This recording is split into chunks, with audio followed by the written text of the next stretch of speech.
el espíritu de los nicolaitas como enemigo de la iglesia. Amén.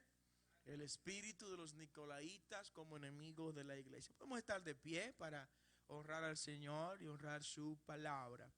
Leo en Apocalipsis capítulo 2, versículo 1 en adelante, en el nombre del Padre, del Hijo y del Espíritu Santo. Amén.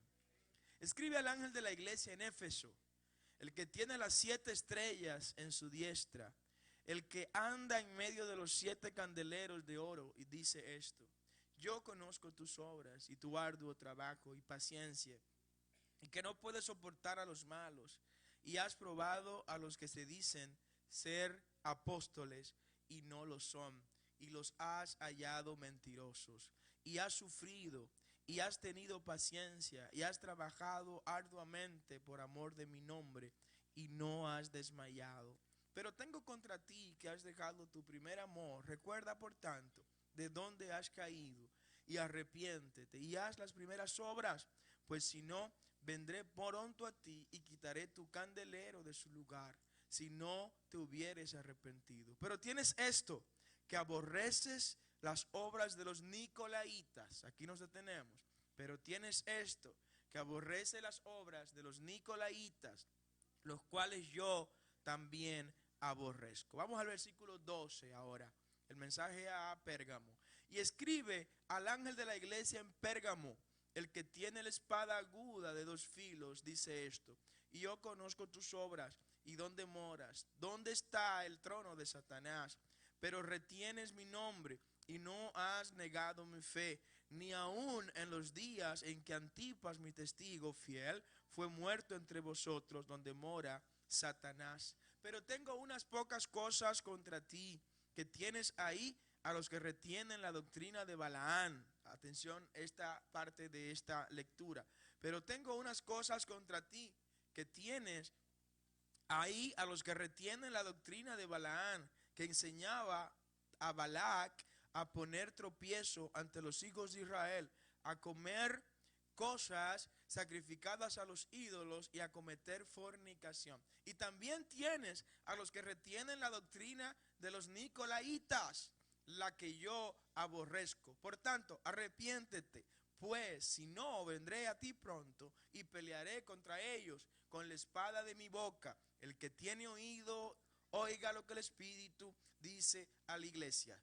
El que venciere, daré a comer del maná escondido, y le daré una piedrecita blanca, y en la piedrecita escrito un nombre nuevo, el cual ninguno conoce, sino aquel que lo recibe. Amén. Gracias, Rey, por tu palabra. Ayúdanos a entenderla, a predicarla y a ponerla por obra, en el nombre poderoso de Jesús. Amén y amén. Denle un aplauso fuerte al Señor y tomen sus asientos.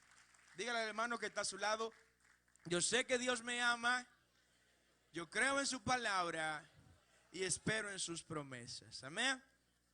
Hablar sobre el espíritu de los nicolaitas como enemigo de la iglesia, sin lugar a duda que para nosotros ha significado una gran batalla espiritual. Y les digo que hasta el último momento de este mensaje, pues teníamos y habíamos orado intensamente al Señor sobre predicarlo o no predicarlo, pero es parte de la serie de mensajes identificando los enemigos de la iglesia. Y uno de los enemigos de la iglesia es exactamente el espíritu de los nicolaitas. ¿Y de dónde viene esta corriente o esta herejía a lo interno de la iglesia? Algunos tienen tantas y diversas opiniones de dónde surge esta corriente heregética, como se conoce, a lo interno de la iglesia de Jesucristo. Y dicen que probablemente esta corriente de pensamiento de herejía surgió promovida por uno de los 7 diáconos. ¿Recuerdan? Aquellos 7 diáconos a la altura del capítulo 6 del libro de los Hechos, que fueron escogidos para ayudar a los apóstoles a realizar los servicios que estos realizaban en la iglesia primitiva. De hecho, la palabra diácono en griego lo que significa es exactamente eso: servidor. Dígale que está a su lado: un diácono es un servidor. Y fueron elegidos, según el capítulo 6, versículo 4 en adelante del libro de los Hechos, unos 7 diáconos. Agradó la propuesta a toda la multitud, dice el versículo 5 del capítulo 6 del libro de los Hechos. Quiero que tome apuntes con su lápiz y su nota. Y dice, y eligieron a Esteban. ¿A quién eligieron? Que fue el primer mártir de la iglesia, el primer mártir de la iglesia. ¿Recuerdan aquel hombre que fue apedreado? Y mientras era apedreado, dice que vio los cielos abiertos y allá en el trono blanco, ¿vio a quién? A Jesús. Den un aplauso fuerte al Cordero que fue inmolado por nosotros, pero que ahora está sentado a la diestra del Padre. Ese aplauso tiene que ser más fuerte para Cristo. Amén. Además de Esteban, se eligió como diácono, que era un varón lleno de fe, Esteban. Se eligió a Felipe. ¿Recuerdan a Felipe? Aquel que camino en los tiempos primitivos se encontró con un etíope. ¿Recuerdan a Felipe? Que le preguntó al etíope, ¿tú entiendes lo que tú estás leyendo? Y estaba leyendo también en el libro de Isaías. Y el etíope le dijo, ¿cómo voy a entender si no entiendo, no encuentro a nadie que me lo explique? Y Felipe comenzó a predicarle. Felipe es el modelo, es un modelo también de evangelista, de predicador. También se eligió entre los diáconos a Prócoro, a Nicanor, a Timón, a Parmenas y a Nicolás.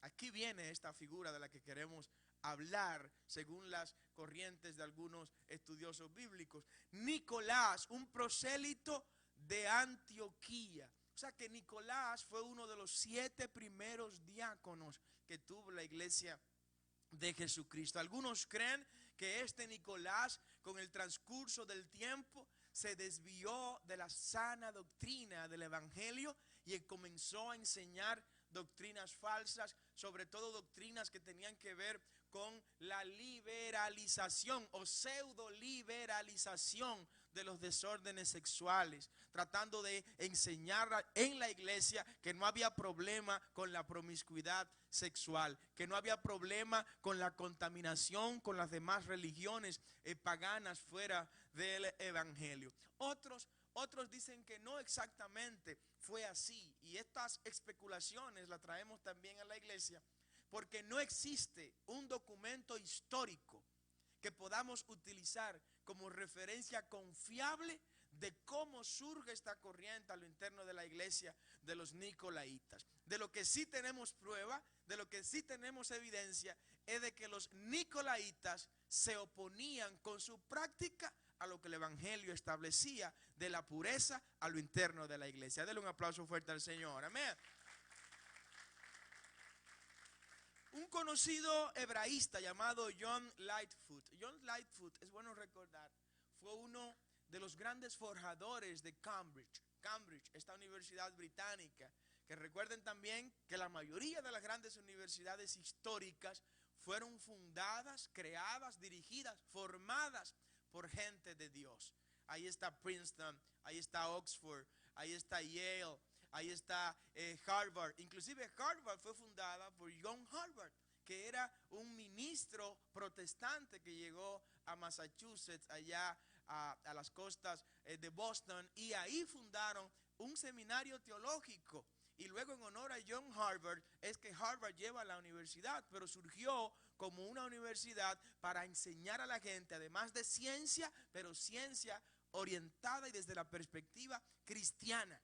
Luego estas universidades pues se han convertido en grandes creadoras y forjadores de grandes ateos que han venido a combatir a la iglesia que formó y fundó a esas mismas universidades. Amén. De manera que el movimiento cristiano ha sido forjador de donde ha surgido los avances científicos y los hallazgos en la investigación científica más grande. De manera que Cristo no se opone a la ciencia, la Biblia no se opone a la ciencia. Es más, decía Albert Einstein, cada vez que la ciencia abre una ventana, se encuentra con Dios. Denle ese aplauso fuerte al Señor por eso. Amén. La ciencia, mientras más ciencia verdadera es, más confirma la existencia de Dios. Decía Yuri Gagarin, el primer hombre soviético que fue al espacio, cuando llega al espacio, como se entendía que por ser ruso tenía que ser ateo, cuando él llega aquí a la tierra, le preguntan, usted como ruso, como soviético, y primer hombre soviético que llega al espacio, usted vio a Dios en el espacio. Yuri Gagarin, que es, o era, ya murió, que era ortodoxo, o sea, era cristiano ortodoxo, de la iglesia ortodoxa rusa, digo, no, yo no vi a Dios, pero ¿sabe qué? Vi sus huellas. Denle ese aplauso fuerte al Señor, amén. Oh, gloria al nombre del Señor. Lo mismo dijo Neil Armstrong cuando llega a la luna y ahí ya escribe un salmo y dice, oh Jehová, cuando veo el cielo, la tierra, las estrellas, el universo, todas obras de tus manos, digo que es el hombre para que tengas de él memoria, y que es la tierra para que nos visite como nos has visitado hoy en Itcan, que hemos sentido tu presencia. El Dios de Israel es el Dios del universo, es el Dios del conocimiento, es el Dios de la ciencia, es el Dios de la sabiduría. Y si alguien, utilizando la ciencia, pretendiera en algún momento negar la existencia de Dios, a ese alguien le falta libro para la izquierda. Amén. Porque mientras más profunda se mete en la ciencia, más evidencia encontrará de que existe un Dios innegable. Dile que está a tu lado, mi Dios es innegable. Dile, mi Dios es inocultable. Dile, mi Dios es insoslayable. Amén. Ese es el Dios al que tú le sirves. Un Dios al que no se puede negar el universo a expresar su verdadera existencia. Otros quieren, en el caso de John Lightfoot, este gran hebraísta que dirigió Cambridge aproximadamente en el año 1200, si la memoria no nos falla, él se fue un poco más allá. Y él dijo que la palabra que utilizó el apóstol Juan, ¿cuántos saben que Juan escribió el libro de Apocalipsis? Amén. Juan el Bautista nunca escribió nada. Juan el Bautista, no hay nada escrito por Juan el Bautista en la Biblia. Todo lo que usted ve escrito por un Juan es escrito por Juan, el teólogo, el discípulo amado. El Evangelio, las 3 epístolas y el libro de Revelación. ¿Alguien dice amén? Este hebraísta, conocedor a profundidad del texto hebreo, dice que el término que Juan utilizó para referirse a Nicolás fue más bien una expresión hebrea que trató de traducirse con letras griegas, con caracteres griegos.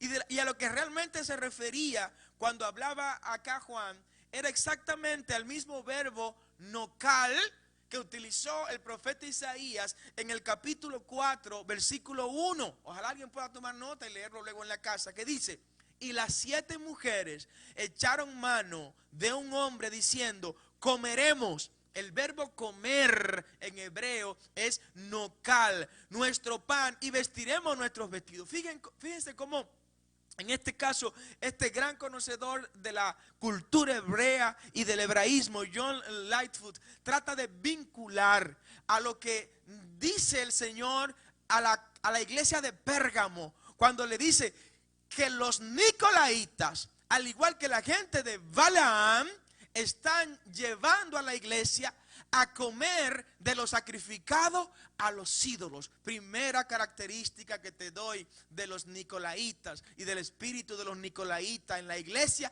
es que mueve a la iglesia a comer alimento extraño al que se está consumiendo y al que se está cocinando en la casa. Es el primer paso y la primera identidad que usted va a encontrar del nicolaita. El nicolaita es el que empieza a moverse a lo interno de la iglesia, a invitar a la gente a otras iglesias, a otras actividades, a otras agendas, a otros calendarios diferentes a lo que la iglesia local que le alimenta, donde están los padres espirituales que oran por ustedes, que interceden ante Dios por ustedes, que gastan su vida por ustedes. Pero el nicolaita entra a la iglesia, el espíritu del nicolaita entra a la iglesia para hacer que la gente deje de ver la agenda de su iglesia para comenzar a ver las agendas de otras cocinas en otras iglesias. Alguien tiene que darle un aplauso al Señor en esta hora. ¿Amén?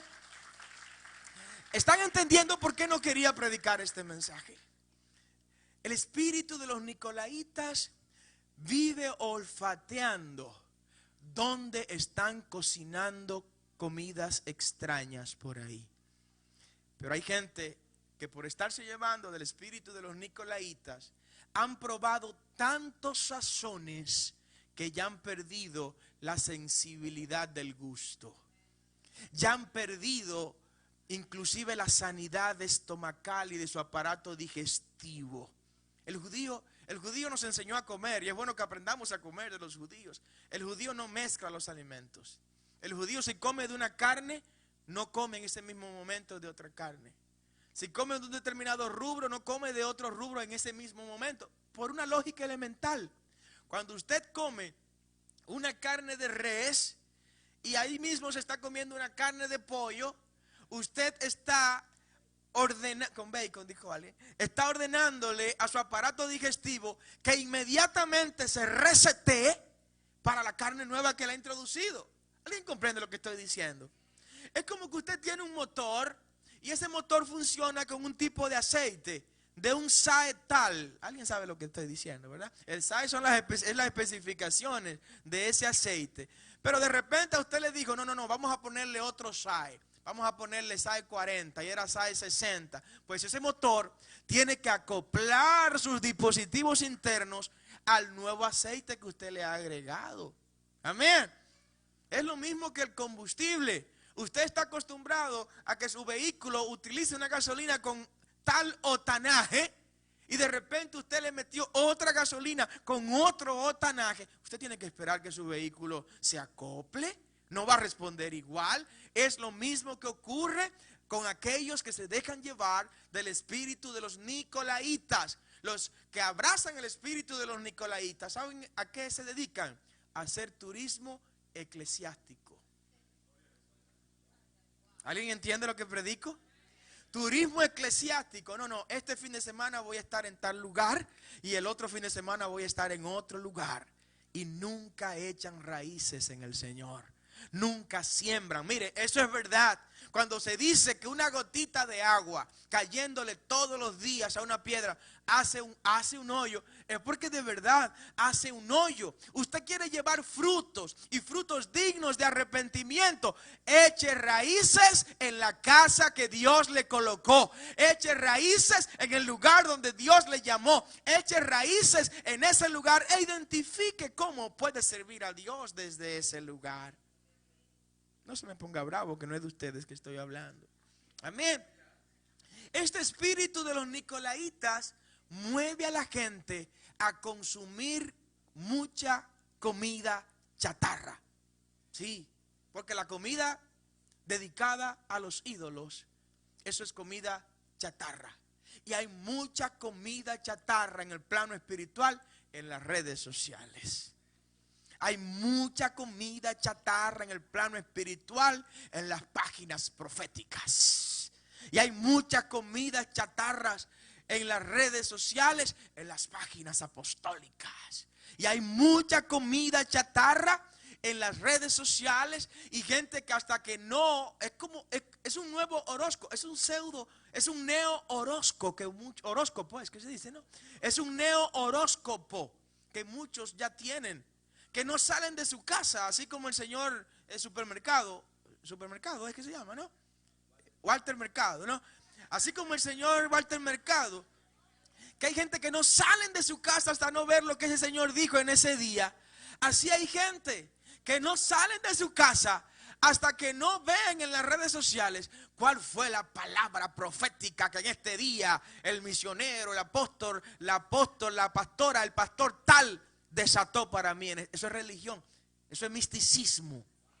¿Alguien entiende lo que estoy predicando? Eso es comer comida chatarra cuando tienes alimento en tu casa, cuando tienes comida fresca, recién sacada del horno, recién sacada de la cocina. Ese es el espíritu de los nicolaitas. ¿Sabe cuál es el mayor problema del hombre que le es infiel a su mujer? Es que no valora, y eso es parte del espíritu de los nicolaitas, y es que le pierde la valoración al atractivo de la mujer que está en la casa, porque su vista está permanentemente fija en la mujer de la calle. Y me perdonan por lo que voy a decir ahora con este tema de la agenda, de la ideología de género, pero lo digo. A veces cambian la mujer de la casa, que es un bomboncito, una cosa hermosa. ¿Puedo decir eso aquí, verdad? Y usted ve que le es infiel a esa mujer con una furufa de la calle. Y digo, pero hermano, mire, es pecado como quiera, aunque sea más bonita, es pecado. Pero si usted va a pecar, peque bien. Pero no venga usted a cambiar esa estrella que usted tiene en su casa. Es bonita, es inteligente, es limpia. Le aguantó a usted los malos olores, le aguantó la miseria, le aguantó la enfermedad. Y usted viene a cambiarla por una furufa. Pero eso es doble pecado, hermano. Va a tener que arrepentirse 2 veces. Amén. Pero es porque quitó la vista de la comida fresca que tiene en la casa. Dile que está a tu lado, no quite la vista de tu comida fresca. Óigame. No quite la vista. No, pero que eso es arroz. Pero compadre, el arroz no tiene que comerse siempre blanco. Cómaselo con locrio, cómaselo con guandule, cómaselo con moro de habichuela. Haga pastelón de arroz, haga conflé de arroz, lo que sea. Pero siempre su arroz. Denle un aplauso fuerte al Señor. Amén. Entonces el espíritu de los nicolaitas viven tratando de fomentar una empresa de turismo eclesiástico. Adalgisa, ese turismo eclesiástico, digo Adalgisa porque es una empresaria del turismo, y viven moviéndose e investigando dónde es el tour de este fin de semana. No, que viene una palabra de África en aquel lugar, voy para allá. Te va a dar eupeplejía. Eupeplejía es cuando uno, ¿verdad? Dicen apoplejía, pero es eupeplejía, creo que se dice. Te va a dar un mal, te vas a enfermar del estómago, que cuando te quieras asentar en tu casa, tendremos que ponerte un elixir y ponerte un enema, decía la abuela mía, no sé si eso está bien dicho, Norma. Un pulgante, ¿verdad? Para sacarte un laxante de eso, para que podamos limpiarte de toda la chatarra que has comido. Huya del espíritu de los nicolaitas. Dígaselo al que está a su lado. Huya del espíritu de los nicolaitas. Ahora, desde el punto de vista etimológico, ¿qué significado tiene la palabra nicolaita? Viene de 2 palabras griegas. Tome nota, por favor.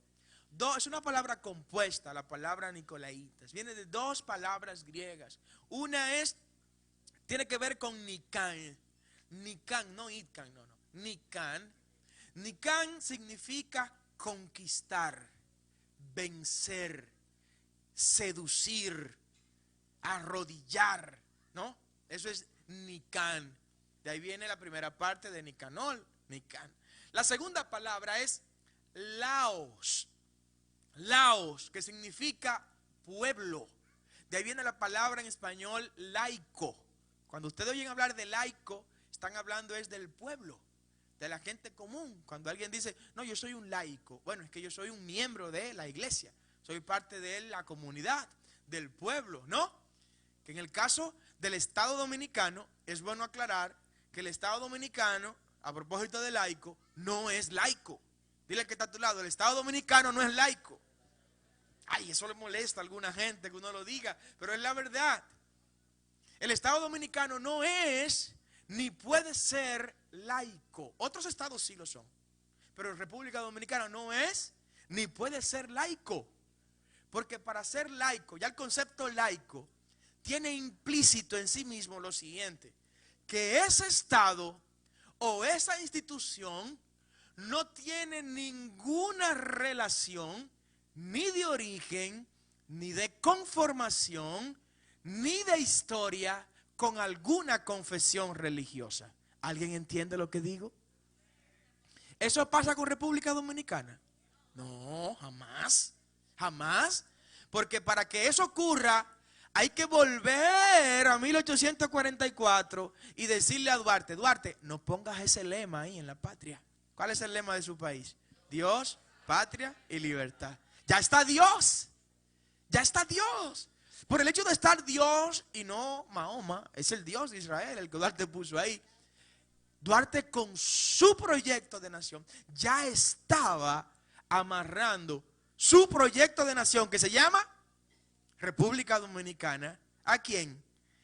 A la fe cristiana del Dios de Israel. Dale un aplauso a Dios por Duarte, amén.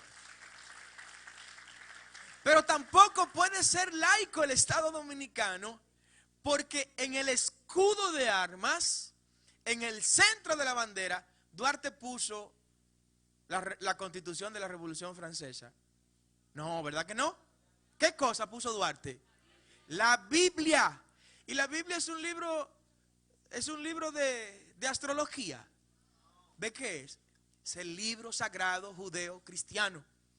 O sea que para poder decir que el Estado Dominicano es laico, hay que volver donde Duarte, a 1844, y decirle: Duarte, no metas ese libro ahí. Y eso ya no se puede hacer. Dele un aplauso a Dios por Duarte entonces. Pero la bandera, ¿cómo está dividida? ¿Qué divide los 4 cuadros de la bandera? Una cruz. ¿Y la cruz qué significa? Señal del evangelio. La cruz de la redención. O sea, ya no se puede hoy, por más que querramos decirlo, tratar de definir el Estado Dominicano como un Estado laico.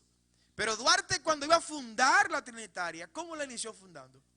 En nombre de la Santísima, Augustísima e Indivisible Trinidad de Dios Omnipotente, juro y prometo con mis bienes, con mi honor. Y dale un aplauso fuerte al Señor por Duarte, hombre. Qué hombre más grande nos dio él en esta tierra. Entonces, al que le moleste que el Estado Dominicano no sea laico, no sea laico correctamente, bueno, que coja la frontera y se vaya para Haití. O que coja el Atlántico y se vaya para el norte, o que coja el Caribe y se vaya para el sur. Pero no se puede cambiar la historia. ¿Alguien conoce la forma de cambiar la historia? Yo puedo cambiar el presente. Yo puedo estar aquí ahora y moverme para allá, y ya lo cambié. Yo puedo cambiar el futuro en la medida en que Dios me lo permita, ¿verdad que sí? Pero el pasado yo no lo puedo borrar. El pasado ya está nutrido ¿de qué? De realidades que ocurrieron. Entonces, ¿qué es el Estado Dominicano? El Estado Dominicano es aconfesional, que es otra cosa. Son 2 términos que la iglesia tiene que aprender. El Estado Dominicano no es ni puede ser laico, porque el laico tiene que ver con desconexión plena de una confesión religiosa. Y el Estado Dominicano no puede estar desconectado del cristianismo. Ahora, la aconfesionalidad sí es algo que puede tener el Estado Dominicano. ¿En qué consiste ser un Estado aconfesional? Que el Estado no puede inclinarse a favor de una determinada confesión religiosa. Porque la Constitución misma dice que hay libertad de cultos. Entonces el Estado tiene que estar equidistante de todas las confesiones religiosas. Porque es, ¿qué cosa? Aconfesional, pero no es laico. ¿Está entendiendo la iglesia lo que predico en este día? Amén. Entonces este concepto laico viene también de esta palabra latina que es laos, que significa ¿qué cosa? Pueblo. Entonces Nicolás o Nicanlaos es el que conquista al pueblo, es el que seduce al pueblo, es el que vence al pueblo, es el que hace que el pueblo se arrodille ante él. Tremendo problema eso en la iglesia de Jesucristo, que hay gente en la iglesia de este tiempo que quiere que se le brinde más honra a él que al Cristo que compró la iglesia en la cruz del Calvario a precio de sangre. Aquí la gloria y la honra es para Cristo. Aquí la pleitesía y la exaltación por siempre es para Cristo. Cristo es el protagonista de su iglesia, porque solo Cristo derramó su sangre por su iglesia. Yo creo que eso merece un aplauso, iglesia, por Dios. Amén. Pero el hecho de que Nicolás signifique el conquistador del pueblo tiene también muchas implicaciones. Porque ¿cómo se conquista el pueblo? Al pueblo se conquista, ¿sabe cómo? Con prebendas, con cohechos, con soborno, con muchas mentiras, lamentablemente.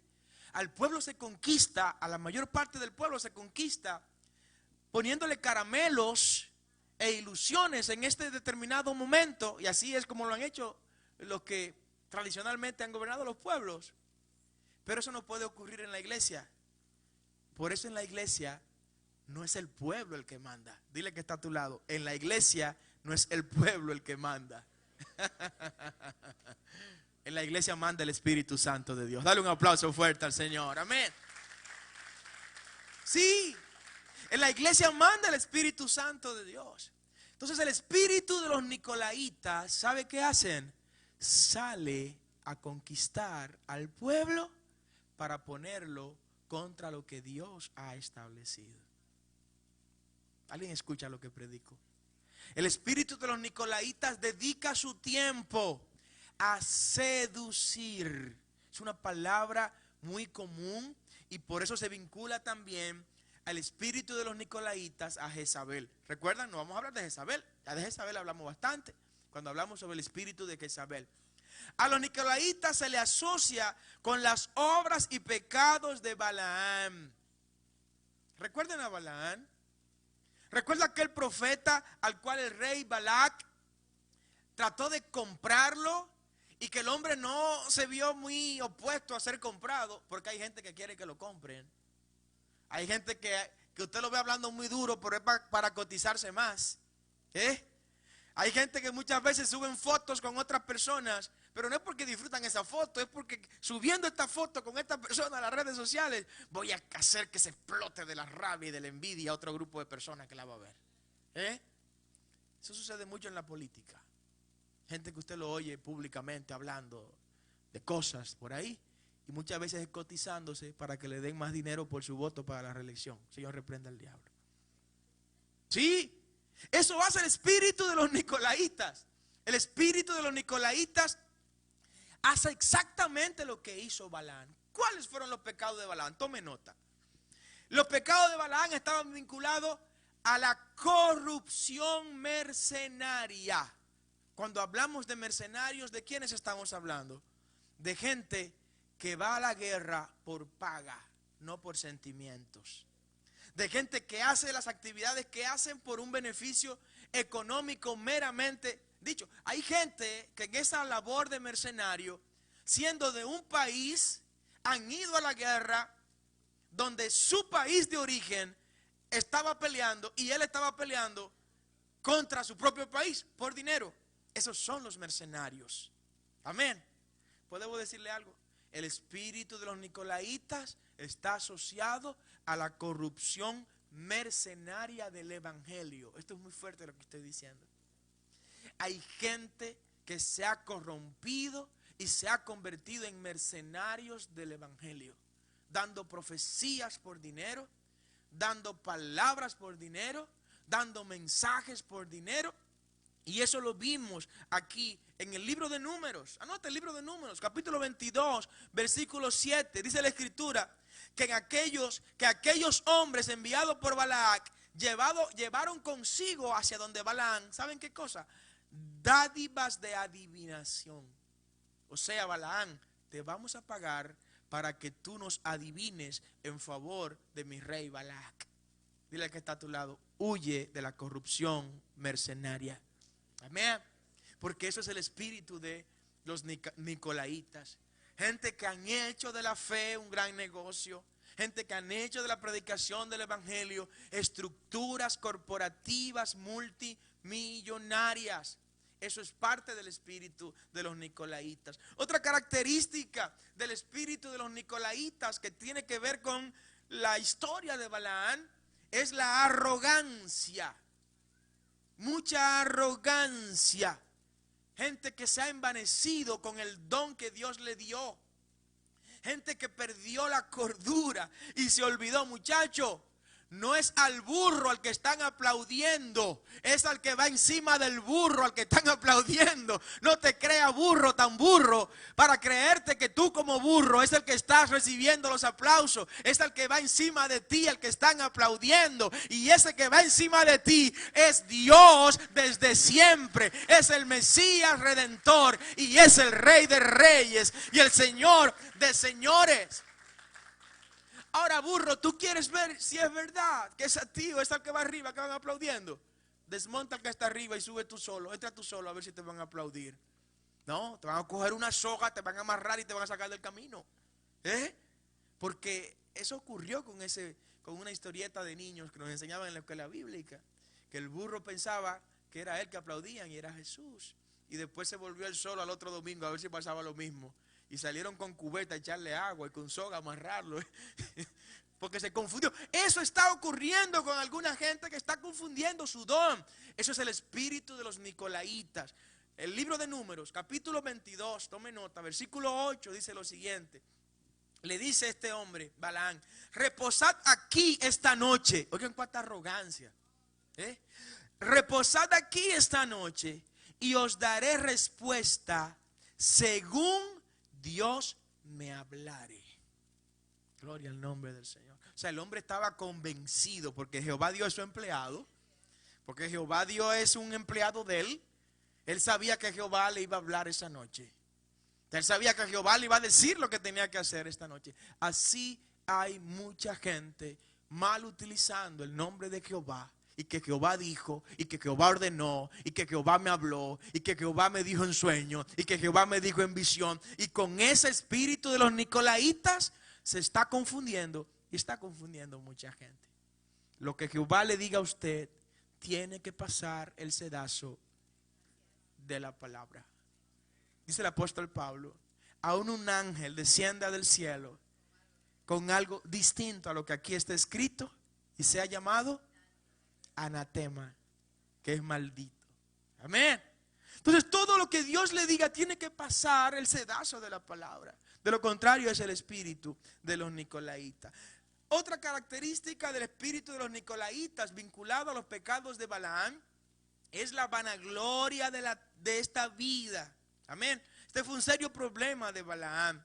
En el libro de Números, capítulo 22, versículo 17, dice: sin duda te honraré mucho y haré todo lo que me digas. Está hablando de acá la autoridad de Balaam. Dice, bueno, como te estás cotizando tanto, chico, Balaam ya había aprendido a cotizarse ahí. No te puedo dar respuesta de una vez. Déjame orar. Déjame consultar al Dios de Israel. Y bueno, como ven que este hombre está usando el protocolo, porque hay un protocolo para engañar también. Amén. Hay unas palabras para engañar. Hay unas expresiones para engatusar que se utilizan. Hay unas frases para confundir al que oye. ¿A quién? Al que anda haciendo turismo eclesiástico. Amén. A ese que anda comiendo aquí, comiendo allá y picando aquí, picando allá. Pues hay una serie de palabras. Suéltala. Hay una serie de expresiones que ya los que han abrazado el espíritu de los nicolaitas aprendieron que eso es lo que a la gente le gusta. Denle un aplauso al Señor aunque esté triste. Amén. Wow. Otro pecado de Balaam que tiene que ver con el espíritu de los nicolaitas, y por eso el apóstol Juan, cuando le habla a la iglesia de Pérgamo en el capítulo 2 de Apocalipsis, dice: pero tú todavía retienes a los nicolaitas. O sea, los tipos echaron raíz en la iglesia y la iglesia de Pérgamo los había asumido. Tiene que ver con la seducción a la idolatría. Seducción a la idolatría. Los nicolaitas tenían entre sus especialidades mover la iglesia hacia la idolatría. Y me preocupa esta generación cuando se habla del tema de idolatría. Porque idolatría no crea que solo es seguir a un cuadro que está ahí, o seguir a un muñeco que está aquí, o una efigie, un monumento. No, idolatría también implica seguir a una persona y tenerlo como ídolo. Amén. Que si no es esa persona que va a cantar, no voy a llegar temprano. ¿Cuánta gente que no se acuerda la última vez que estuvo en el culto, en la oración de inicio de un culto? ¿Cuánta gente que no recuerda la última vez que vino a una escuela bíblica dominical? Porque probablemente en su corazón hay un ídolo. Y si ese ídolo no es el que va a estar ahí, pues yo no voy a llegar a tiempo, yo no voy a estar, no voy a participar. Si no ese es el que va a tocar la guitarra, yo no voy a estar. Si no son esas las que van a adorar, yo no voy a estar. Si no es el pastor o la pastora que va a predicar, yo no voy a estar. Amén.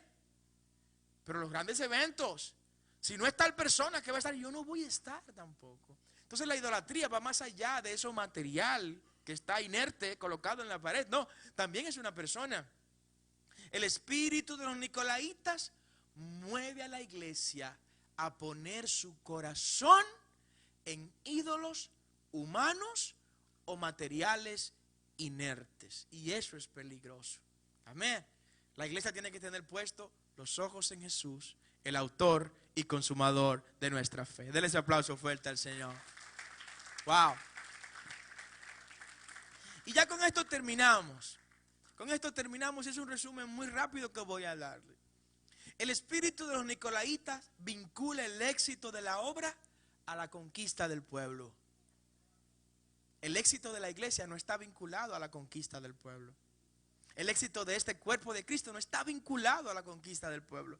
El éxito de la iglesia depende de la gracia de Jesucristo. El éxito de la iglesia depende de la unción del Espíritu Santo. El éxito de la iglesia depende de la misericordia de Dios. Por su misericordia, decía David, no hemos sido consumidos. El éxito de esta congregación y de todas las iglesias del mundo depende de que Cristo nos mire. Decía John Knox, Cristo y yo somos mayoría. Amén. Cristo y la iglesia son mayoría. No hay que copiar estereotipos de fuera en la iglesia. Los nicolaitas tenían ese problema. Los nicolaitas querían aplicar los métodos de éxito del mundo, aplicarlo en la iglesia.